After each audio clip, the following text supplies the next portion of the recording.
So I have a few beliefs. One of them is just that I have this need to please people all the time, and like this fear of offending. So it's part of like the anxiety that I have. So that's basically one. The other one is this feeling of worthlessness, that I'm not important, that I shouldn't be heard. So I feel like I lack a voice as well. Okay. So, a couple questions there. First of all, who taught you that? Sorry? Who taught you that? I can't hear very well. Okay. I asked who taught you that you don't have value? Just from like kind of like self analysis, like, you know, just being mindful, I guess. So by being mindful, you feel you have no value? Well, I know from childhood, because I've had childhood trauma. So, okay. Yeah. Okay, so this is something you learned in childhood. Yeah, so I feel like I've carried those beliefs like pretty much all my life. Yeah. So this is something that and that's why I was asking the question. This was something taught to you in childhood. Yeah, I guess I picked it up from childhood. Yeah. Yeah. So that's not actually who you are. That's something someone put on you. Right. So, okay, that's already starting to move, actually. So, are you willing to step out of the stories that people taught you about you when you were a child? Yes.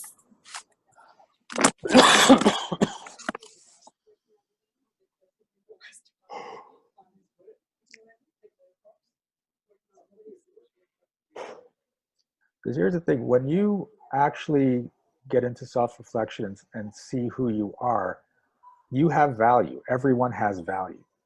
If what's coming up is that you don't have value, it's because you're tapping into what you were taught, not who you are. Every person is inherently valuable in a lot of different ways, not all the same ways. Consciously, I'm aware of that, but I think it's like a block, a subconscious block, where it's, you know, because it's something that's been programmed, you know, from childhood and not aware until now, and I'm in my mid-30s, so it's hard to... What would happen if you started giving yourself value? I'd feel great. See, that didn't actually come up as true.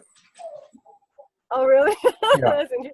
So when you look at people that feel they're valuable, how do you feel about them? A little, I think, sad, because people who feel like they're worthy and deserving and are able to express and, you know, not feel bad for, you know, asking or whatever. I feel sad because I can't do it. And it's just that I want to, but I just don't have the energy. Like, my body is so fatigued. I can't even, like, I'm drained all the time. And maybe it has to do also with my thyroid issues. I do have hypothyroidism, and also, I mean, I feel so drained all the time. I don't even want to talk. Like, it takes up so much strength sometimes just to talk a lot of the time. So I don't know. Yeah. But my question is, when you see that someone that feels that they're valuable, how do you feel about them? I feel like, you know, it's good that they have the confidence and are able to recognize it and express it. So I like that about them, that quality. You know, sometimes there's jealousy. Is that what you're kind of that's what's coming up. Yeah. Okay. So this is the thing is if you have negative emotions about someone that has what you don't have, then you're actually resisting having that as well. Right? So when you can look at someone that's really successful or really just feeling confident and feeling that they have value, and there's no resistance there, it's just like, wow, that's amazing, that's great for them, then that's going to take away that resistance and move you to that place as well. So, okay. Why do you What's the biggest thing you feel is stopping you from feeling you have value? Uh, like again, it would be like my mother from childhood, parenting. What did happens with that parenting in childhood? Being blamed for everything. I was the scapegoat, the middle child. Okay. Just blamed for everything. Doesn't matter what. Lots of stress, as for my mother as a single mom of three kids, and yeah, it's Okay. just yeah. She just always made me feel so inferior, and so I don't have a good relationship with her. Now, did she do that with all the kids or just you? No, just me mostly. I would talk back, and I wasn't as obedient, I guess, as my twin or my Yep. uh, yeah, and my brother got away with everything since he was the boy and the little one, and so yeah. Okay. Hmm. So what happens in these relationships is, first of all, if your mom is not feeling great and wants to put something on someone, she'll put it on the person that she feels is strong enough to take it energetically. Right. Hmm. So you have to realize that number one, she would be Hmm. putting blame on you because she didn't want to put it on herself. So Hmm. so that was about her, not about you. Hmm. And when you see that, you can see like who your mom was, in that how often she was trying to put blame on other people is how often she was feeling bad about what was going on in her life, Hmm. right? And so the more you see that, the less you feel it's about you, and you can just say, look at that relationship I had with my mom. Now, at the same time, she she put that on you because you were strong enough to take it. Now it's had these lasting effects, but you have to look at the fact that you were strong enough to stand up to her. And if you're strong enough to stand up to her, that's you having value, right? That's you feeling your value and coming up against her. But as a child, it's hard, even if you have value, to come against your parent, because they're your parent. They're this big person that's controlling a lot of your life at the time. Oh So well, she kind of just made me feel bad for talking back and stuff. So I yep, thought like that I was just maybe a bad person, like she said. I don't. yep. Yeah. So are you willing to destroy the belief that standing up for yourself makes you a bad person? Yes.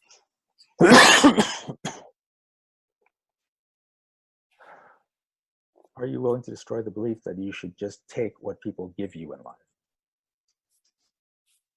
Um, yes. Yeah. There's resistance there. So what's going on there? Oh no, I was just kind of thinking of what you said, so that's why Okay. there was a delay. But yes. So your mom was trying to train you to that this is what I say, so it goes, and you're just gonna have to take it. And when you buy that, you do that not just for her, but for everyone else in your life. Right. Yeah. See, because my parents are both very controlling, Mhm. very, very controlling, and like extremely religious. So I think, any sort of opposition in terms of like thought or whatever, any contradiction, they just, they would put you down for it. So, Yeah.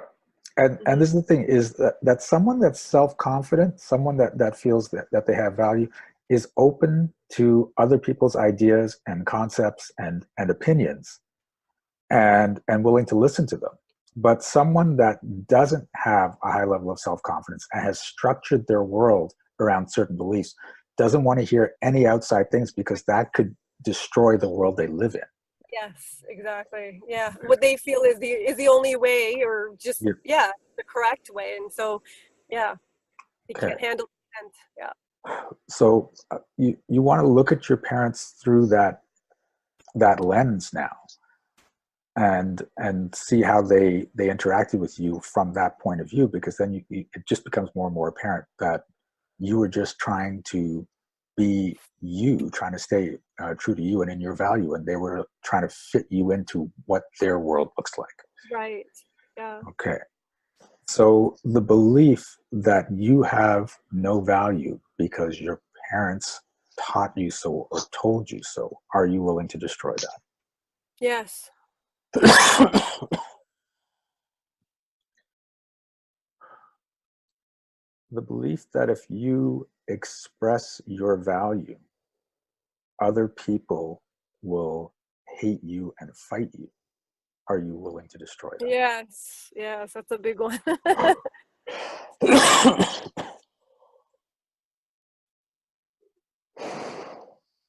And this is an important thing because the belief we destroyed was that other people will hate you and fight you.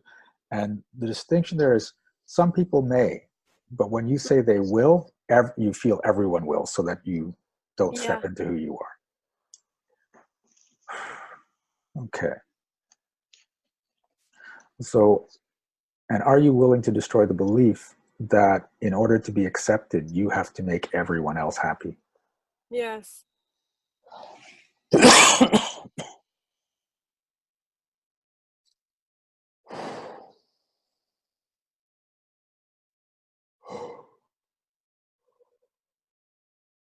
Whew.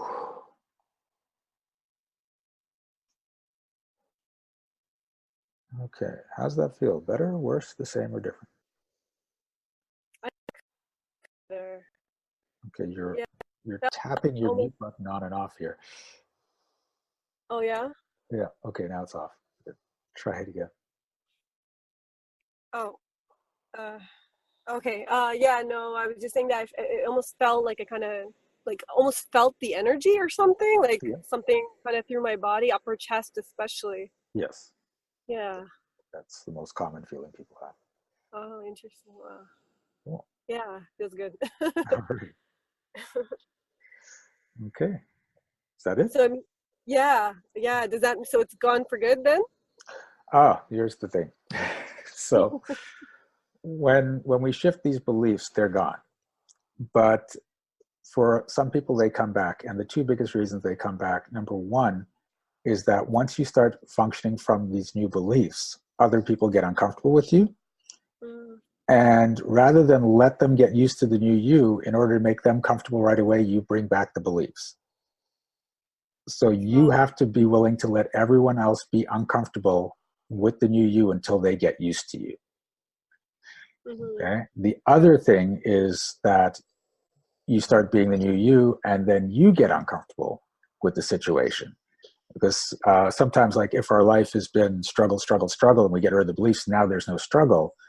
And you're like, where's the struggle? I'm used to the struggle. What's going on? And then finally you create some struggle. You're like, oh, there it is. Good. I needed that struggle. I'm so used to that struggle. So you have to make sure you get comfortable in the uncomfortability until that new you becomes normal. Okay. Okay. And sorry, just one other thing was again related to this. Another Yep. issue that I did have, I don't know if it's cleared or not, was just that um so just having to feel bad though also when I do express something or ask for something, Mm-hmm. just because of again feeling I guess unworthy to ask, so there's that fear or anxiety that kicks in there. Would that have been cleared then as well?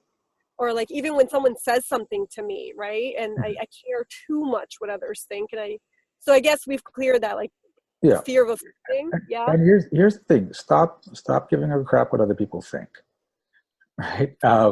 Wish I could. Like it's not easy with anxiety. It's You have but no control because of like the subconscious parts, right?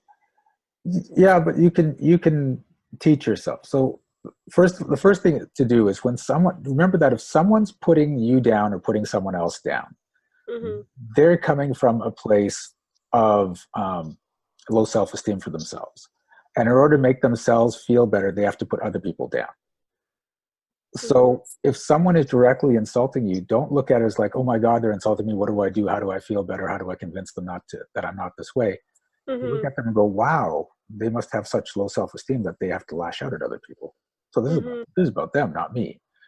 So Yeah. and you just feel some compassion for them instead of fear and Anger. anger for yourself. Yeah, Yeah. right. And everyone's functioning from their own stories and in their own worlds. And when you look around and see that, and see the world as a place of everyone doing their stories rather than this is the reality we look at, Mm-hmm. then the world becomes a vastly different place because I look around and I go, oh, that person's in a struggle story. That person's in a struggle story. That person's in a abundant story. This person's in a bad health story. This person's in an exciting, vibrant health story.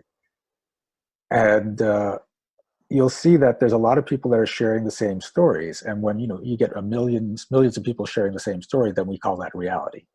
But it's really just everyone sharing the same story. And that's what we live in.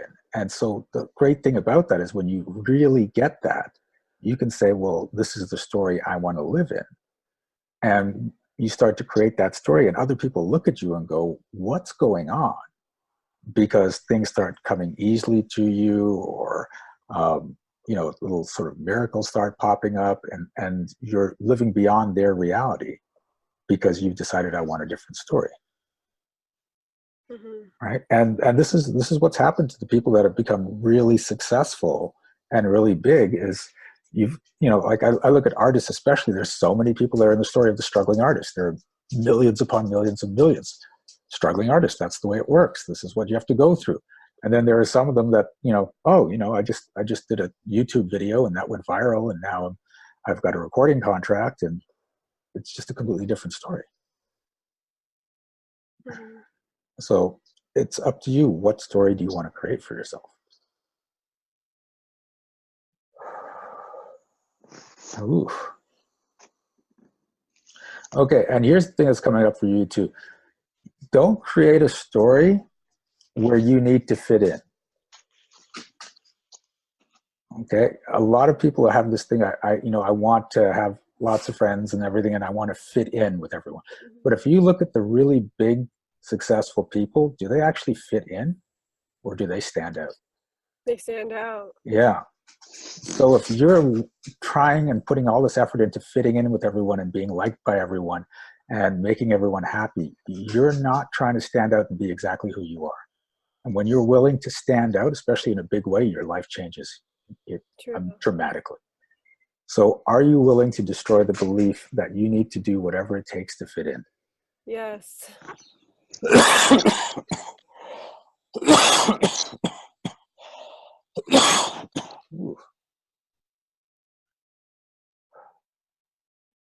Okay, how's that feel?